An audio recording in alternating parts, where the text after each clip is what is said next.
Good morning. Welcome to another session on environmental impact assessment. So we shall continue with the introduction, course outcome, describing the objectives, capability and limitations of EIA, learning outcomes, classification of impacts, specific outcomes, definition of environmental impact, and types of impacts. Right. So what is the definition of an impact?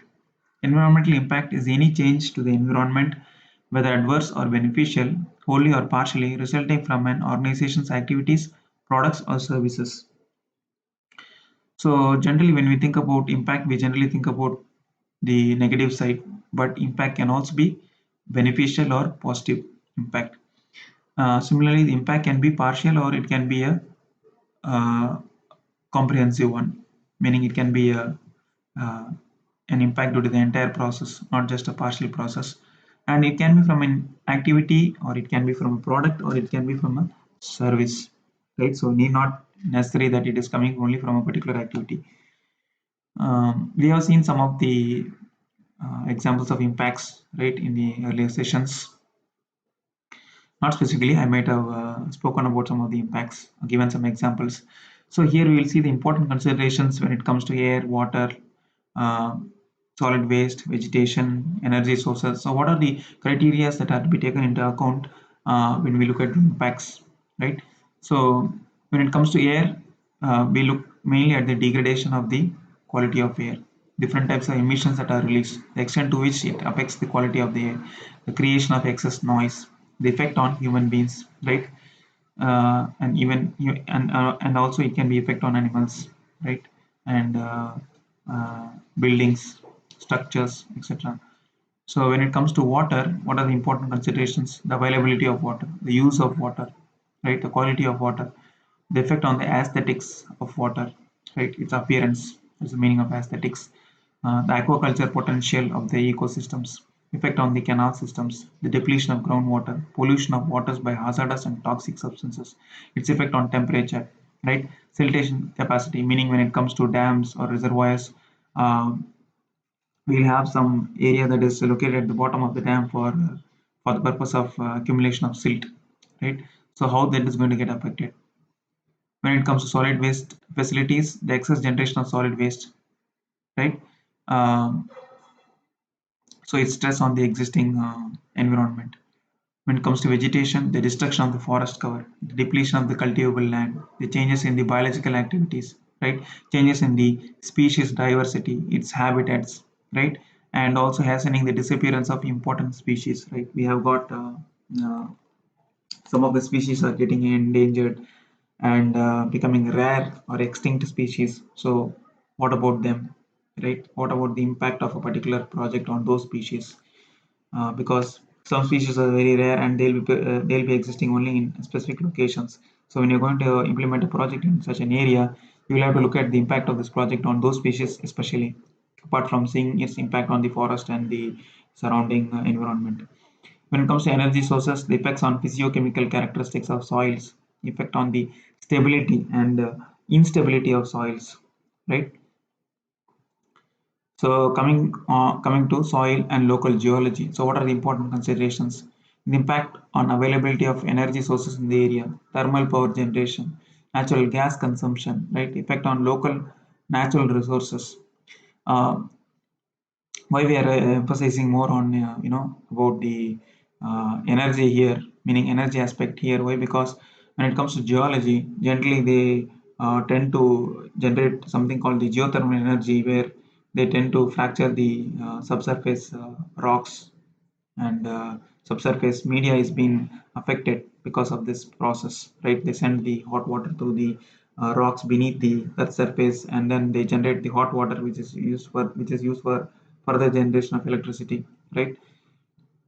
Even you might have heard about this hydrocarbon project, which has created a lot of problems for farmers in Tamil Nadu. So it is all related to geology and soil, right?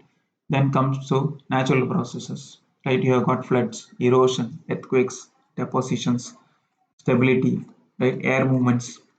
So all these are important considerations, and we need to take into account of all these things, especially when you look at a project that is related to water. such as construction of dam, you will have to look at the erosion, you'll have to look at the floods, right?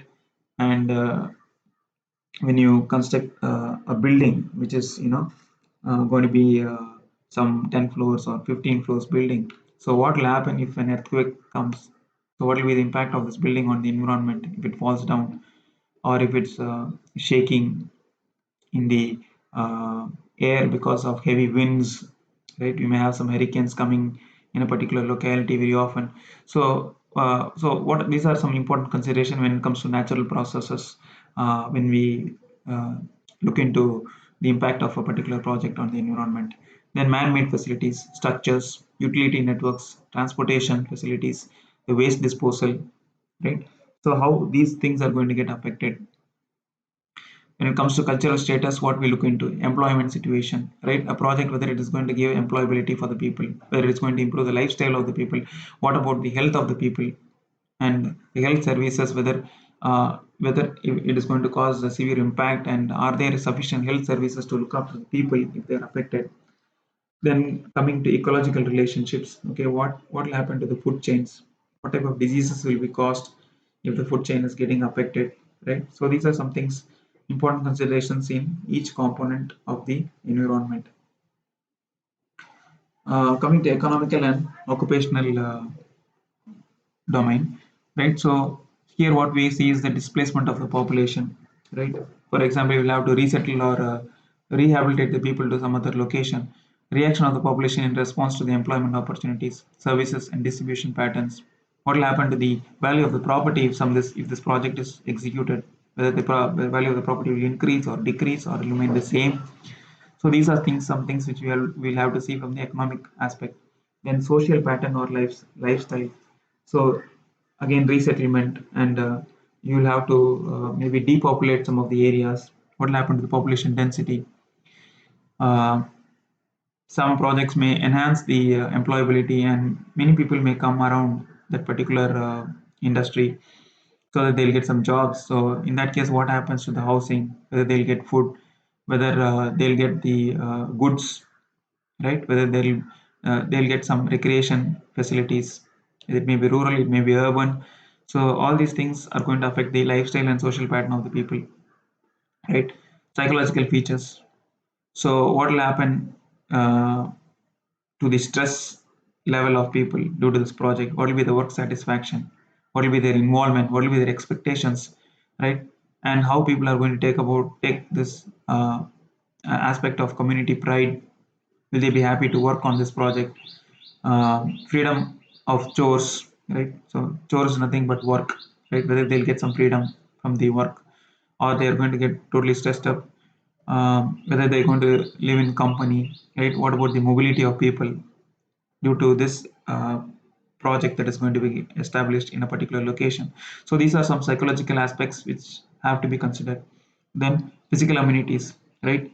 Physical amenities, it may be intellectual, it may be aesthetic, seasonal. For example, what will happen to the national parks, or maybe some museums, art galleries, wildlife, zoos that are being situated in that location, historical monuments, whether they'll get affected due to a particular project that's going to come up in that area. What will happen to the beauty, landscape, right? What will happen to the quietness of the particular location? Whether the water will be still clean, whether the air will be clean, right? So those sort of things come under this physical amenities, right? Then going on to health, right? So in health, what we will see is that whether they'll be free from the diseases, right? Uh, Next is personal security, right? So what will happen to the changes in the health? Whether there will be medical services. What about the medical standards, right? Then is traditional belief, right? Whether the values of the uh, traditional life is maintained, or it's going to get lost because of this particular implementation of this project, which is going to come up in that particular location. What will happen to the technology, right? The hazards of the technology, and what will happen to the decommissioning of the project? There will be maybe a lot of electronic waste uh, that are going to get dumped somewhere. So what will happen to that, right? So what about the cultural aspect, right? So as I said, it's closely related to the traditional beliefs. So what will happen to the fashion of the people? Some new values will be added, or it is going to be the same old values, right? What about the leisure of the people? Then coming to the political aspects, right? So in political aspects, we look at the level and degree of involvement, right, of the higher management, right? How what will happen to the structure of decision making, uh, the interest from the local and minority people, whether they are going to involve in this. So those factors will come into the political. Then legal, right? When you're going to restructure the administrative management, right? There's going to be changes in the taxes or some changes in the public policy. So well, how all these things are going to affect the project, or whether the project is going to get affected by these things, right? Aesthetics, so visual changes, right? uh, the appearance changes in the appearance of the particular locality. Coming to statutory laws, so there are some standards for air, there are some standards for water quality, there are some standards for building bylaws, right? Standard for noise levels. So what about all these things? So these are some things which we need to consider. So what we are actually saying is, when you take each of these components, right? It is not only air, water, land, and people and animals. We'll have to look at all these aspects, and in all these aspects, you'll have to take into consideration of these particular factors, because these factors are going to get affected, right? So we will end this session here with this quiz. Which of the following is considered as an impact? Degradation of the air quality, loss of fertility of the soil, water pollution, D, all of the above. Thank you. Thus, we come to the end of this session. Thank you for your participation. Looking forward to meeting you in the next session.